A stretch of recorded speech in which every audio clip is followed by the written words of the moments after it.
आज आमच्या समोर निवडणूक लढवण्याचा प्रश्न नाही तर आरक्षणाचा प्रश्न आहे, असं मनोज जरांगे पाटील म्हणतात. प्रकाश आंबेडकरांनी दिलेल्या सल्ल्यानंतर मनोज जरांगेंनी ही प्रतिक्रिया दिली. मनोज जरांगेंनी लोकसभा निवडणूक लढवण्याबाबत विचार करावा असा सल्ला प्रकाश आंबेडकरांनी दिला होता आणि यावर आता मनोज जरांगे यांनी ही प्रतिक्रिया दिली आहे. मराठ्याचं वेगळं ताट,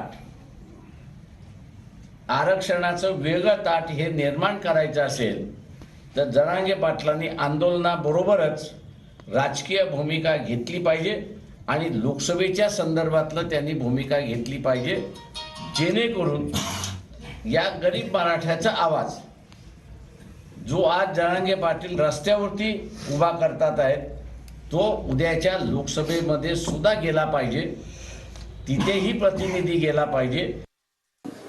ते खरं बोलतायत म्हणून त्यांचे सल्ले मी मानतो. ते खरं बोलतात आणि निर्भीडपणानं बोलतात, काही विचार नाही करत ते बोलताना, म्हणून मग मी त्यांचे ऐकतो सुद्धा नाही असं नाही.